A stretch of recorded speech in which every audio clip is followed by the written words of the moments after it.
Now kindly see the definition clause. In this constitution, unless the context otherwise requires, the Constitution of India means the Constitution of India as applicable in relation to the state.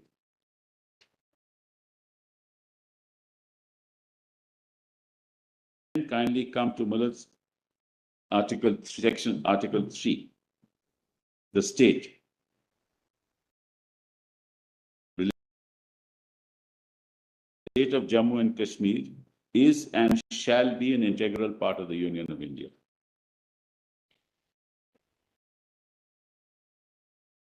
And just above that, any reference in this constitution to the Sadr-e Riyasat shall, unless the context otherwise requires, be construed as reference to the government. This is 1960, which my lord was asking that question. So, Maharaj, it shall be an integral part of India. And then 5, Article 5, the executive and legislative power of the state extends to all matters except those with respect to which Parliament has power to make laws for the state under the provisions of the Constitution of India. And Maharaj, the issue of permanent residence is dealt with. We're not concerned with that so much. And then you come to 35, page 28, PDF 28.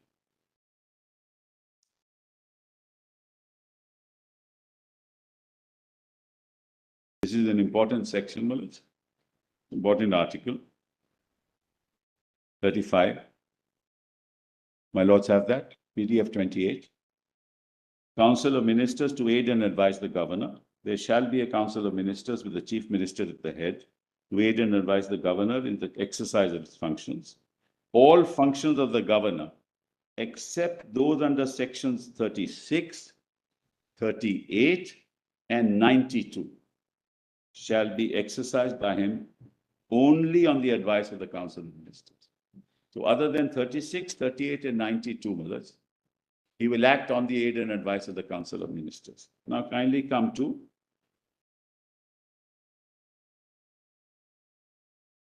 48A, PDF page 33.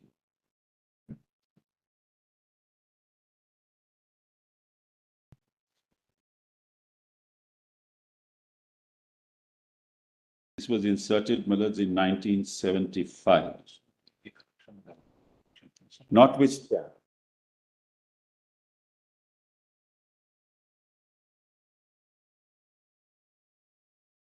Notwithstanding anything contained in this constitution, if upon the completion of a census, but before the final readjustment of territorial constituencies, the Legislative Assembly is dissolved prior to the expiry of its duration, and the governor is satisfied that holding of general elections without delay is necessary, he may, after consulting the Election Commission by notification, direct that the general election shall be held on the basis of the last preceding delimitation of territorial constituency. Then, page, Article 53, page 37, PDF 37.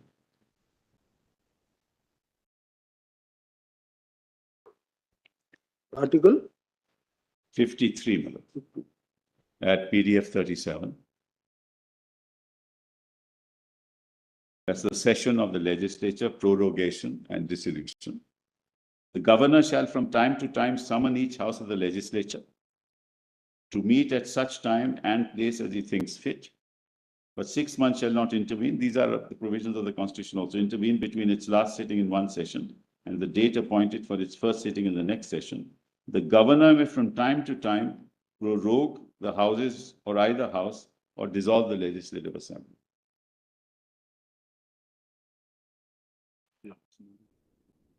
This he can only do it on the aid and advice of the Council of Ministers. It's not an exception because the exceptions are 36, 38, and 92. This is important because it really, the issue will arise because there was no Council of Ministers when he did this, which is on the 21st of November, 2019. 2018.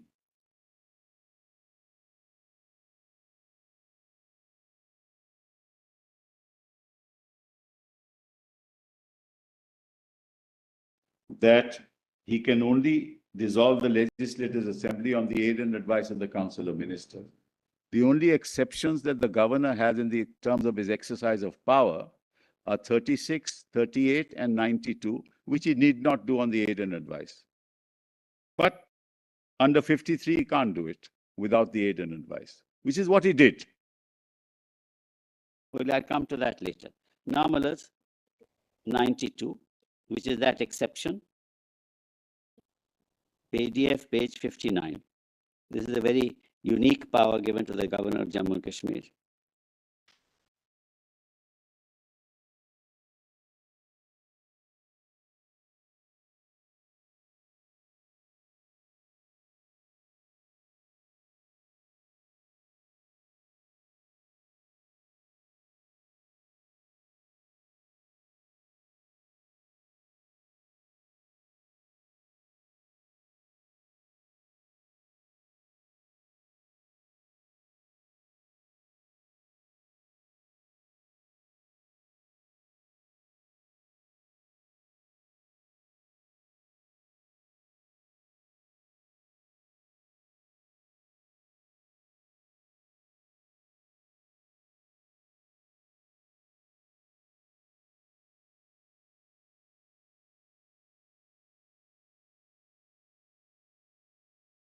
I was mentioning, Mullahs, as far as 53 is concerned, that power to dissolve the assembly would only be exercised on the aid and advice of the Council of Ministers.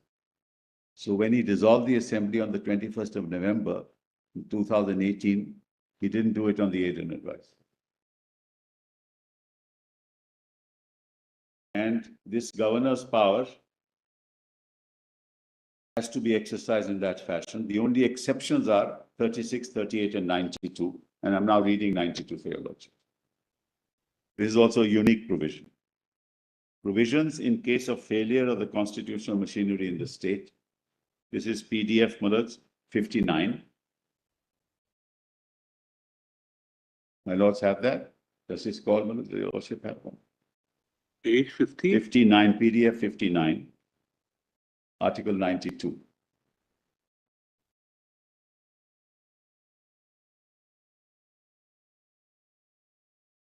Lord have it. Breakdown of Yes. Now, provisions in case of failure of the constitutional machinery. If at any time the governor is satisfied that a situation has arisen in which the government of the state cannot be carried on in accordance with the provisions of this constitution, the governor may by proclamation, Mullahs, assume to himself all or any of the functions of the government of the state and all or any of the powers vested in or exercisable by any body or authority of the state, make such incidental and consequential provisions as appear to the governor to be necessary or desirable for giving effect to the objects of the proclamation, including provisions for suspending in whole or in part the operation of any provision of this constitution relating to anybody, provided that nothing in this section shall authorize the governor to assume to himself any of the powers vested in or exercisable by the High Court. We are not concerned with that. But this he can exercise without the Council of Ministers, unlike in the Constitution of India. Why? Because Jammu and Kashmir has a unique status in the context of its relationship to the government of India.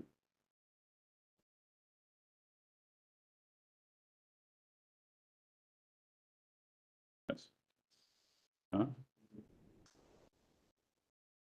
And Mullahs, clause 3 of this is important, that any such proclamation, whether varied under subsection 2 or not, shall, except where it is a proclamation revoking a previous proclamation, cease to operate on the expiration of 6 months from the date on which it was first issued. So, Mullahs, the proclamation was issued on November 21st, 2018, on 20th of June. It was to expire in 6 months' time, on 19th December. And Mullahs, he, on November 21st, he dissolved the assembly. And without reference to the Council of Ministers.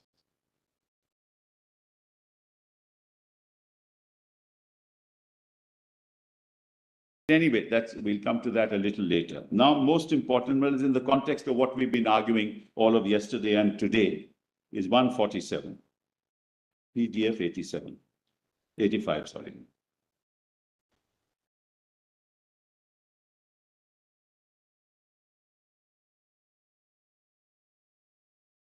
Oh, sorry.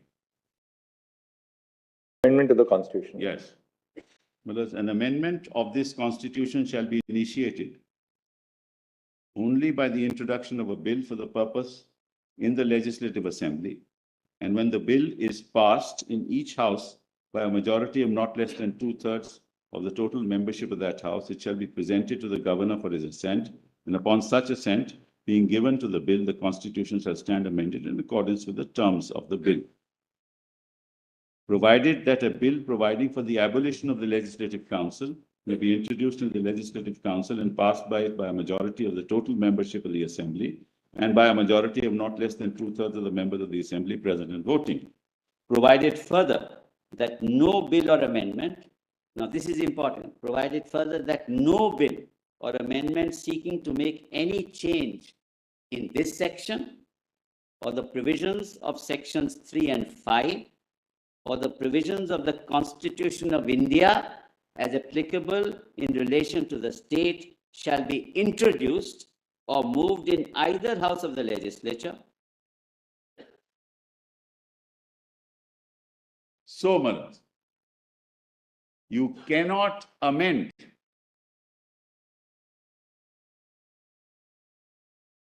(370) as it is made applicable to the constitutional order made applicable to the state of Jammu and Kashmir. So no legislature can even move a bill. This is what makes it permanent. This is exactly why it is permanent. It had to be temporary because at that time there was no constituent assembly. It was temporary, it had to be temporary, per force it was temporary. Even 3 cannot be amended. Section 3 cannot be amended. But can the permanency of Article 370 be a consequence which follows from the Constitution of Jammu and Kashmir? No, it's made applicable to Jammu and Kashmir by an application order. No, but you're saying that this provision, Yes. Article 147 of the J&K Constitution, Yes. makes Article 370 permanent. Can the permanency of the Indian Yes, Constitution... because, brothers, kindly see, the 370 was made applicable to the state of Jammu and Kashmir by an application order. 373, brothers, kindly, subclause 3 is passed to the Constituent Assembly, no? Those powers clearly the Those- doesn't have to. That legislature doesn't have those powers. Ultimately, what happens is when you impose Article 356, you took over the powers of the legislature. Under which power did they exercise that right?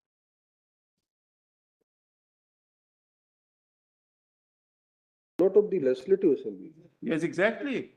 That's what I'm saying, Malad. Mr. Sibal, But then how is proviso C will applicable? Yeah. how can, you are saying Article 147 gives the permanency to Article 370? Because the constituent assembly, I'm sorry, I shouldn't interrupt you. Lord. Now, can the Constitution of J&K give a permanency to Article 370 of the Constitution of India? But that's all we are saying is that the Legislative Assembly does not have the power under 370 subclause 3. That's all that I'm saying, nothing more than that. What you are saying is Legislative Assembly cannot exercise the power under the proviso to Yes, clause 3 yes. of So Article what, 370. then That's what, not- that's what, why they did, they converted the Legislative Assembly into the Constituent Assembly. That's what they did, Manas. This is what is shocking. The lighter side, the parliament did it. I'm sorry? On the lighter side, the parliament did it. Yes. So Parliament converted itself into the Constituent Assembly of the state. I mean, it's unheard of. Yes, no means, but we'll show it. We'll show it. We'll demonstrate that. At the moment, all I'm saying is, Malas, you cannot exercise, the legislature cannot exercise powers to amend 373. Some other body takes over those powers, that only powers can be exercised, is the powers of the legislature, nothing more than that. The whole scheme of 356 is if you take over. Parliament can do it or not. Yeah, well, Parliament exercises the powers of the legislature under 356. It can't exercise any other power. And that's the scheme of 356, which I'll come to later. That's Bomai Malas, now that's settled. You can't arrogate to yourself a power that the legislature doesn't have.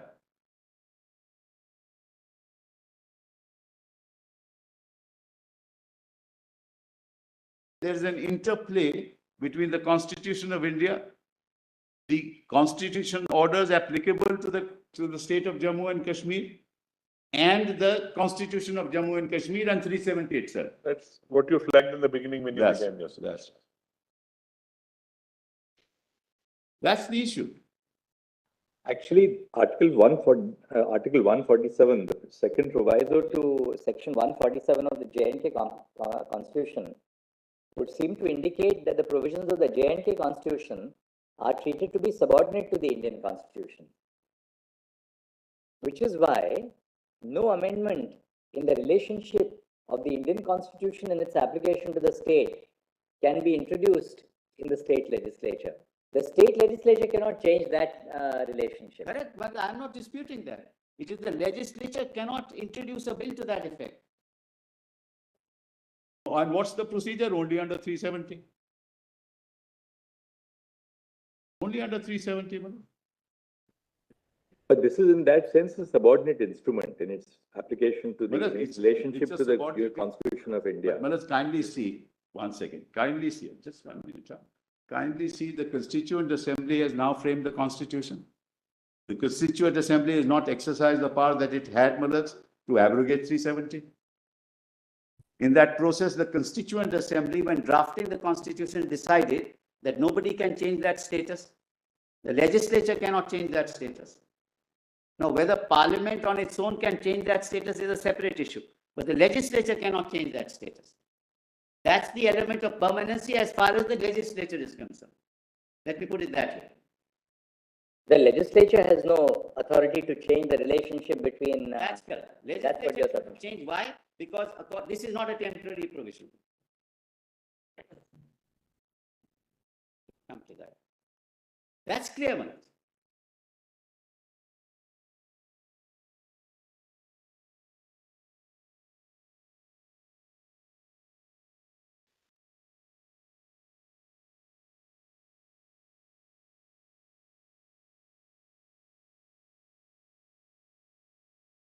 Section 3.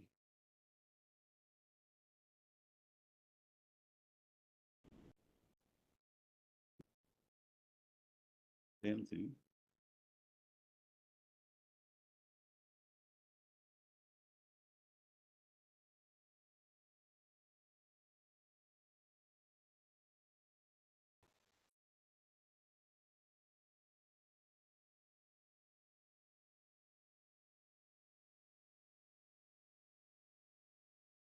The Legislative Assembly also can't touch below the provisions that the state of Jammu and Kashmir and shall be an integral part of India.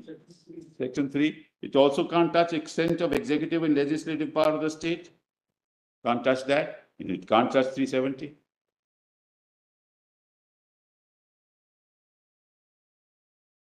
Constituent Assembly, when the legislation was drafted and the Constitution was drafted, it was clear that this relationship is permanent.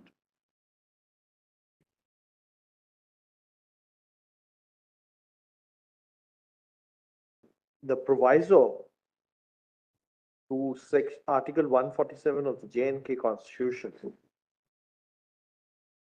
says that no bill or amendment seeking to make change in the provisions of the Constitution of India is applicable. Yes. In relation to a state. Yes. Means a change in the Constitution of India. Whereas clause 3 of Article 370. It's the, it's not the amendment which is applicable. As per that, it's the consent or the consultation or the, Recommendation, neither consent nor consent, it's a recommendation no, if we, of the legis, let's of see the Constituent 373. Assembly. Let's see 373 for a Yes, minute. please. So really speaking, under 147 may have no application as well, because you're not seeking to amend 370, but enforce 370. Let's assume, for the time being, substitute the words Constituent Assembly for Legislative Assembly.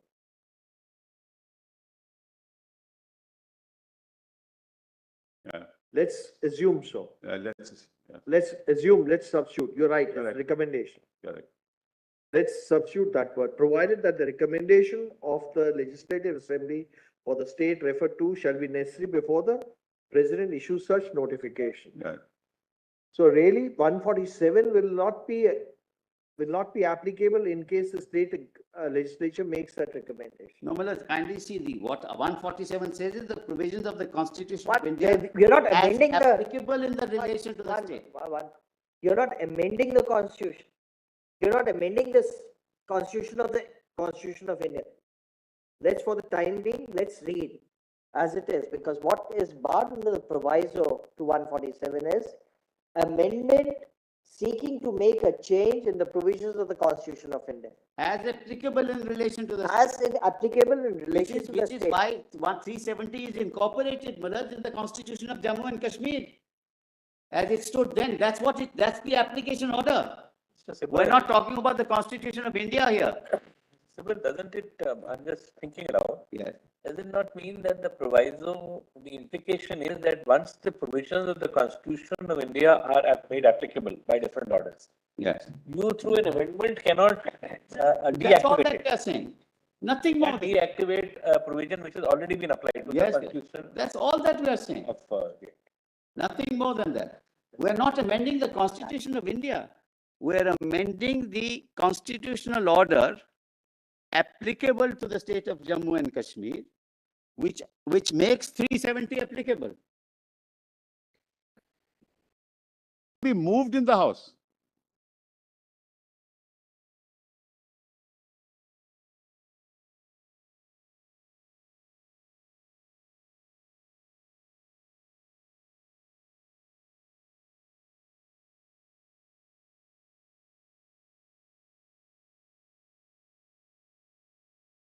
I can't even move the bill. It can't be moved in Parliament. As I see it, it's that you can't go back. Suppose after consultation, the CO has been issued, order has been issued, notification has been issued, certain provisions of the Constitution have been made applicable. Yes.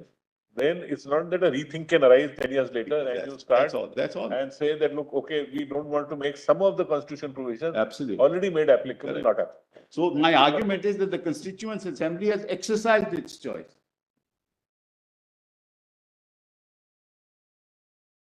Provisions of the Constitution itself. So you need to read the Constitution of India, the orders applicable to Jammu Kashmir, the Constitution of Jammu and Kashmir, and 370. So under what provision of law under the Constitution of India can you change that?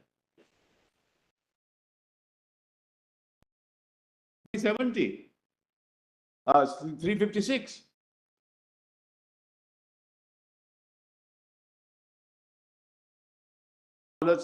This is now the lay of the land as far as this is concerned. Now I want to take your lordships to the judgment of Supreme Court, Malad, of this court in the power of the constituent Keshav Nand, Malad. Volume.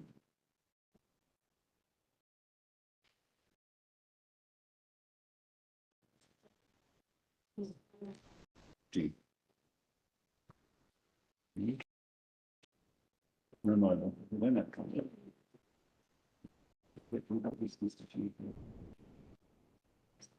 So simple is the factual whatever you have to say is over. No, Maharaj, I'll go back because we are on the point of the Constituent Assembly and the Legislative Assembly. So that has to be clarified. Maharaj, you can't, a Legislative Assembly cannot be converted into a Constituent Assembly. argument is that? Under Yes. what power can you convert a legislative assembly into a constituent assembly? Which is that power? As a matter of fact, Praja Sabha was turned into a constituent assembly, 1951. Election, I believe, was at that point in time. Rajya Sabha was not all directly elected. But I'll check that out, but I don't want to make a statement and I'm sure of it.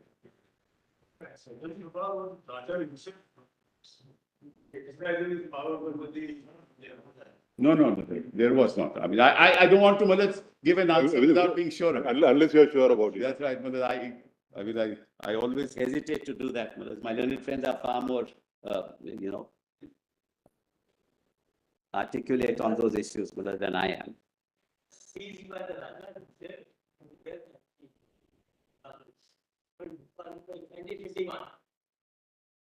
The power of Rajya Sabha was conferred to the constituent assemblies. The power of constituent assembly was conferred on the Praja Sabha.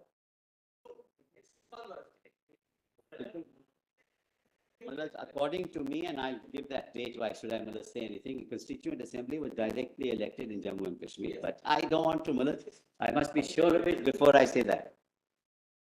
I know it says that Constituent Assembly consisting of representatives of the people elected on the basis of adult franchise shall be constituted forthwith for the purpose of framing a constitution. So I was aware of it, but I was not sure where it was. I just wanted to mention.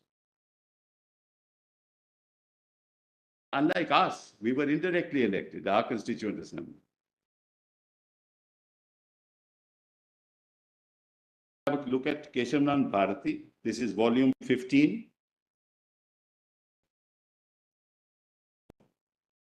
Yes, that's a good idea. Case law compilation, PDF 236. Actually, 235. I'll start with paragraph 537.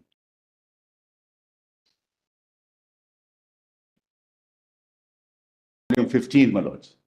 Volume 15. Paragraph.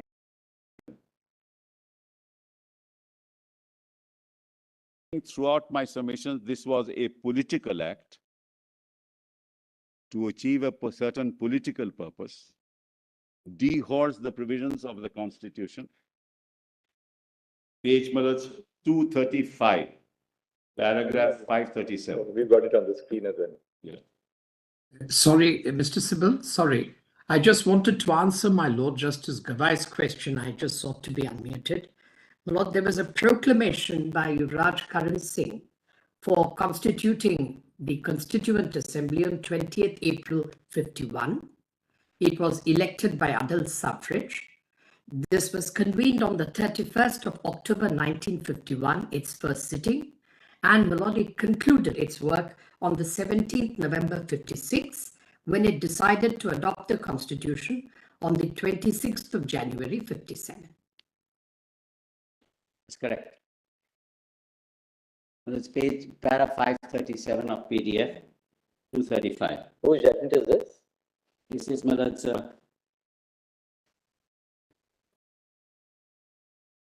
Grover.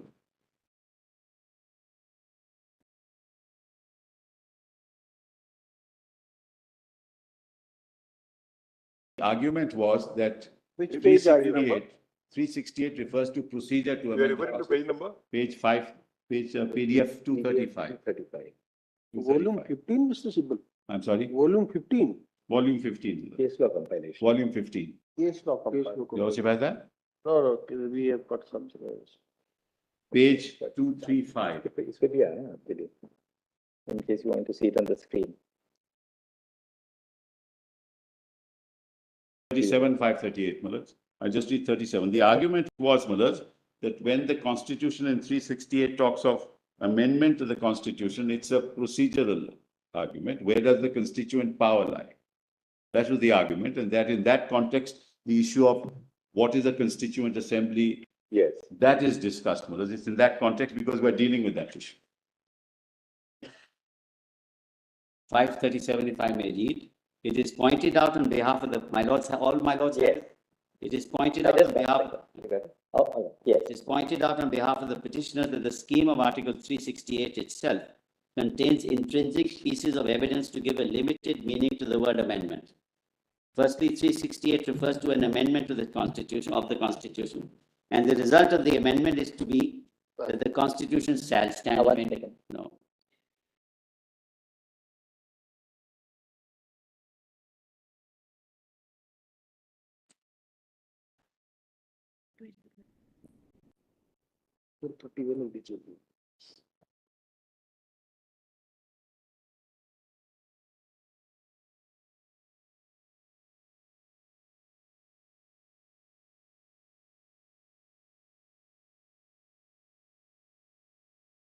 That's 2:35.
Of its identity.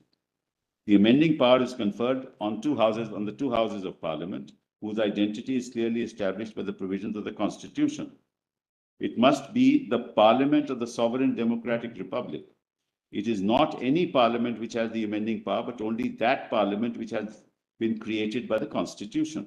In other words, it must continue to be the Parliament of a sovereign and democratic republic. The institution of states must continue to exist in order that they may continue to be associated with the amending power of the cases falling under the proviso. If the respondents are right, the proviso can be completely deleted since Article 368 can be amended. This would be wholly contrary to the scheme of Article 368 itself. Scheme 68 was two agencies are provided for amending the provisions covered by the proviso. One agency cannot destroy the other by the very exercise of the amending power. The effect of limitless amending power in relation to amendment of Article 368 cannot be conducive to the survival of the Constitution because the amending power can itself be taken away and the Constitution can be made literally unamendable by virtually unamendable by providing for an impossible majority. While examining the above contentions, it is necessary to consider the claim of the respondents that the amending power under 368 has the full constituent power.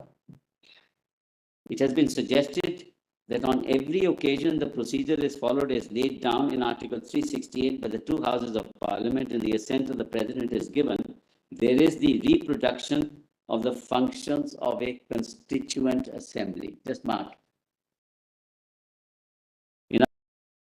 Acts in the same capacity as a constituent assembly when exercising the power of amendment under the said article. This is fundamental to the entire argument that I made.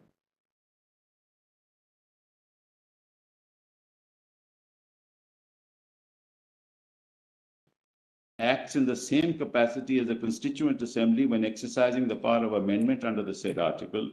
This argument does not take stock of the admission made on behalf of the respondents that the entire Constitution cannot be repealed or abrogated by the amending power. Indisputably, a constituent assembly specially convened for the purpose would have the power to completely revise, repeal, or abrogate the Constitution. Power under 368 cannot have the same powers as a constituent assembly. Even the nature of the power being enacted, between enacting a law and making an amendment, both the powers are derived from the Constitution. The amending power has been created by the Constitution itself. It can only exercise those powers with which it has been invested. And if that power has limits, it can be exercised only within those limits. So you have a clear distinction between the exercise of constituent power and the exercise of legislative power, which is what I said in the beginning to your lordships. Parliament, while enacting a law, functions within the contours of the Constitution.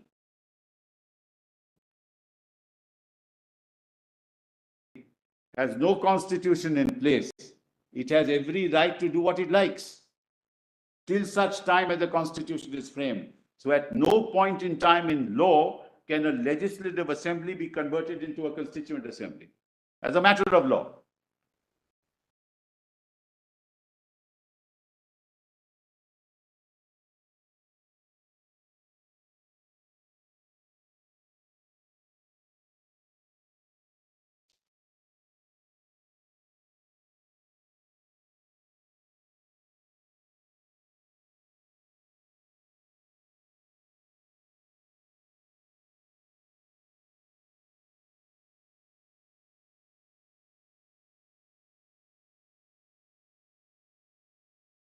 I think it's possible is we had Parliament doing that.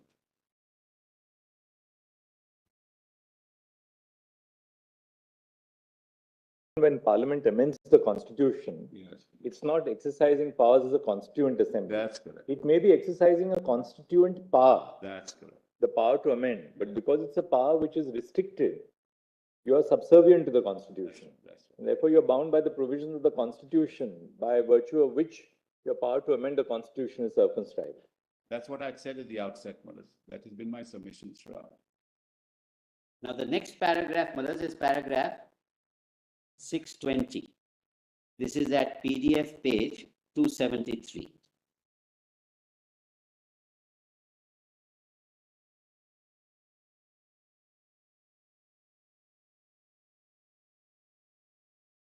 Whose judgment is that?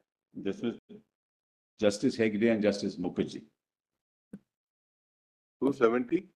Malas, 273 PDF, para 620 Malas. Otherwise, Malas, see the danger of this argument. Tomorrow, Malas, Parliament says that we are the Constituent Assembly. They can do away with basic structure. Dr. Ambedkar also spoke about it in his speech on 25th of November, 1949. I'm sorry, I didn't get your note. Dr. Ambedkar, Yes, while presenting the final draft yes, on 25th of November 1949, Yeah. also spoke about this aspect yes, yes. in his Yes, concluding I think speech. we have it, I think. We have it, I think, in volume 8. I just come to that. No, the point I'm making is a more fundamental point which impacts the future of our country. If you in principle say that a parliament can convert itself into a constituent assembly, then where do we go from there?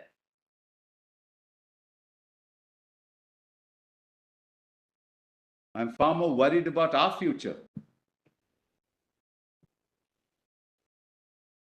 Parliament can never say that, because that constituent assembly is a political process, which I said at the beginning. It's a political process in the context of the aspirations of all those participating in the constituent assembly as to what the state should be like.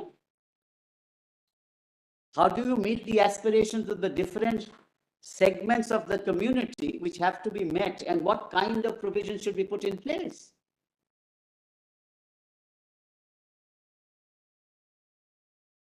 It's the genesis of the politics of the day which determines what kind of constitution we want. Which is why, when you talk about diversity, when you talk about minorities, we talk about Dalits, we talk in our constitution, what were we faced with? In 1947, what were we faced with? We were faced with a situation where disparate communities, diverse communities, different religions, different races came together to be part of the Union of India. And their aspirations had to be met. So you had provisions for the Dalits, you have provisions for the minorities. You have provisions dealing with reservations, the scheduled castes, the scheduled tribes. That's a political process. What it is, unlike, as I told, in Europe, it was an entirely different process. Here it was an amalgamation of colors to be united as one, which is the Tiranga.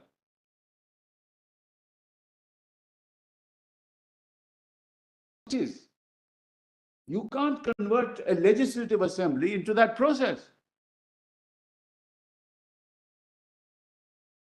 Completely divorce the power of amendment from the political process inherent in the amending power. Yes, of course. Would not be appropriate, because there's no strict dichotomy in that sense between the exercise of the constituent power itself being traceable to the political process and the power of a constituent assembly being entirely political in its nature.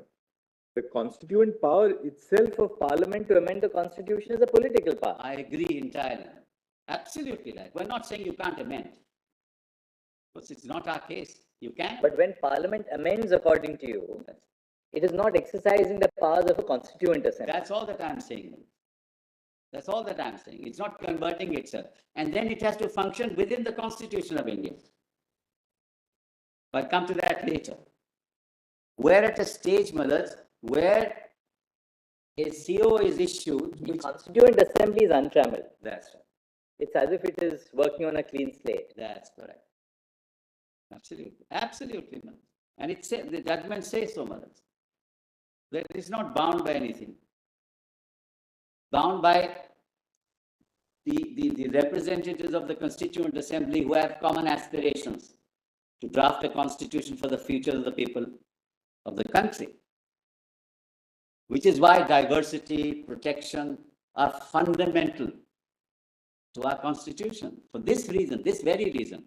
So you want to take away that, that's very dangerous.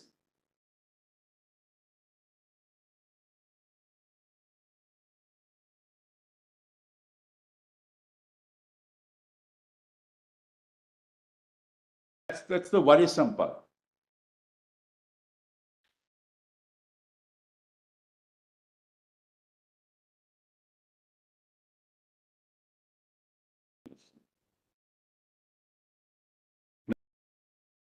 (368). It may be noted that it has three components. Firstly, it deals with the amendment of the Constitution. Secondly, it designates the body or bodies which can amend the Constitution. And lastly, it prescribes the form and the manner in which the amendment of the Constitution can be effected. The article does not expressly confer power to amend. The power is necessarily implied in the article. The article makes it clear that the amendment of the Constitution can only be made by Parliament, but in cases falling under the proviso, ratification by legislatures of not less than one half of the states is also necessary. Normally, if you read the proviso, if you don't have the ratification, there will be no amendment. You can't wish away the proviso. That article stipulates various things. To start with, the amendment of the Constitution must be initiated only by the introduction of a bill for that purpose in either House of Parliament. It must then be passed in each House by a majority of the total membership of that House, and by a majority of not less than 2/3 of the members of that House present and voting. And if the amendment seeks to make any change in the provisions mentioned in the proviso, it must be ratified by not less than one half of the state legislatures. Thereafter, it should be presented to the President for his assent. It further says that upon such assent being given to the bill, the Constitution shall stand amended in accordance with the terms of the bill. To restate the position, Article 368 deals with the amendment of the Constitution. The article contains both the power and the procedure for amending the Constitution. No undue importance should be attached to the marginal note which says procedures for amendment of the Constitution. Marginal note plays a very little part in the construction of a statutory provision. It should have much less importance in construing a constitutional provision. So, Malas, when your lordships talk about temporary, Malas, really you have to look at the Constitution.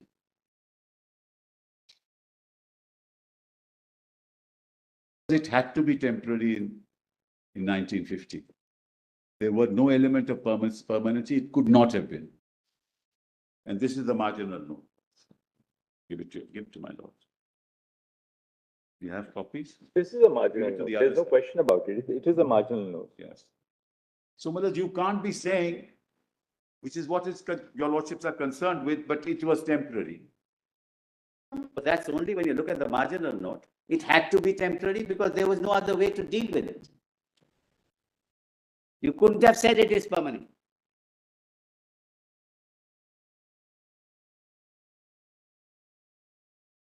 Still about the fact that this forms a part of Part 21 of the Constitution, which still deals with temporary and special provisions. I'm not disputing that. These are all different provisions, Malas. They've all been clubbed together in Part 21. That's correct. But we looked at it in the context of, Malas, what was going to happen in the northeastern regions. Gujarat and Maharashtra together, what was to happen there. Issues of Marathwada. So those councils had to be created, boards had to be created. That's why they were temporary. Telangana, that's why they were temporary. Not for any other reason. That's why this was also temporary. It's the same logic. But the fact that it is temporary doesn't mean that the article is temporary for all time to come. You can't interpret the marginal note in that fashion.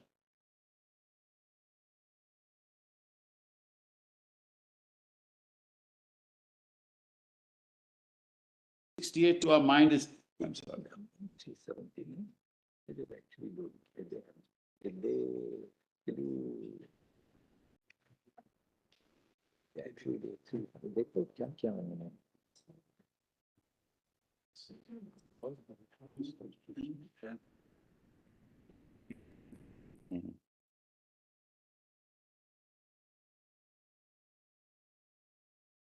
It says temporary and transitional provisions. So 2 is temporary and 2 is transitional and 3 is temporary.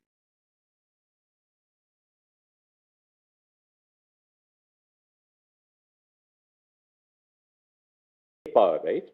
In this case, no, 356 power.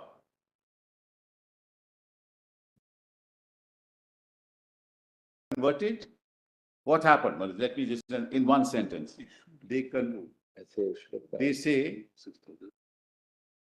in one sentence, I'll tell you what they did. They converted the Legislative Assembly into the Constituent Assembly. Right?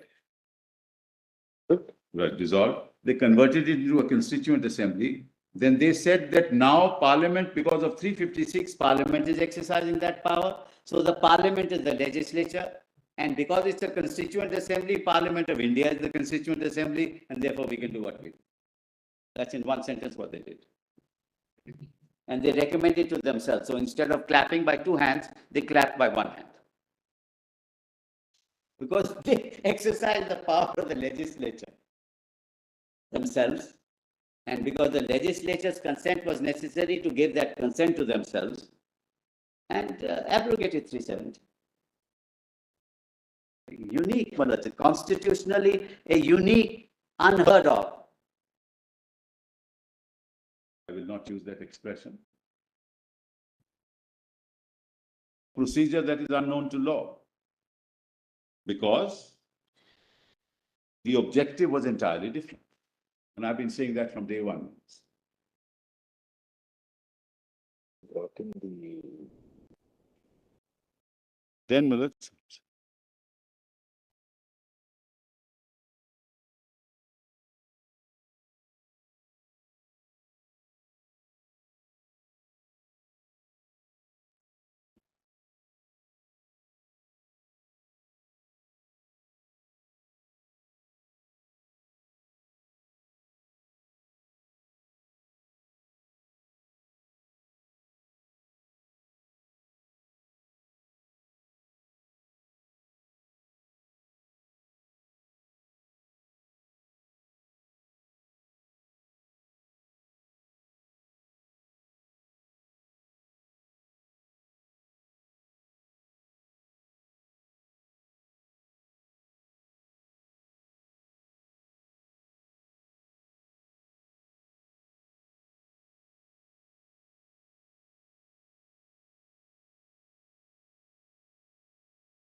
Is a different issue. It's on the definition. I don't think so.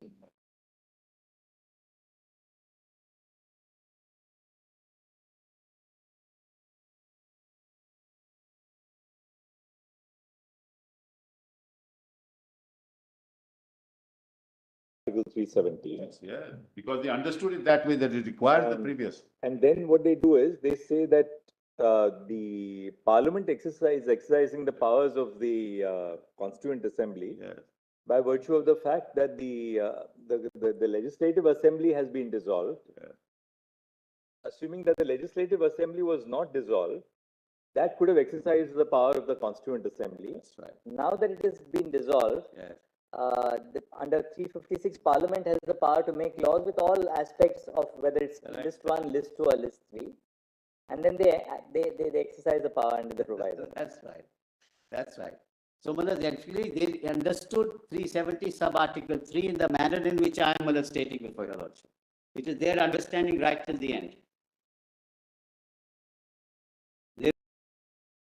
Which is why I wanted to bring it at this stage, Miller's, so that now your Lordship knows, Miller, the larger picture, so to say. So we are going into interpretation of 370 sub-article 3, which they themselves accept, that the proviso applies.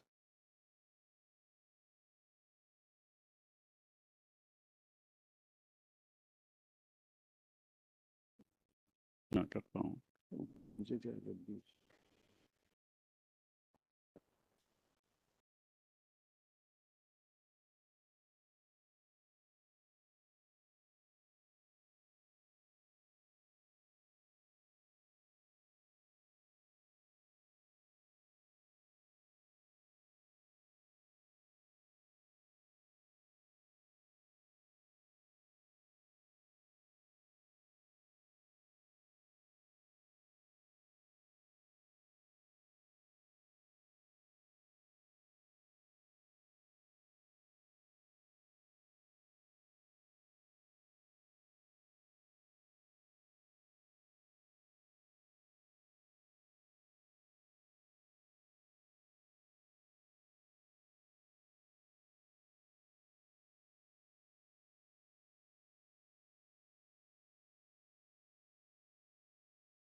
We'll come back after lunch.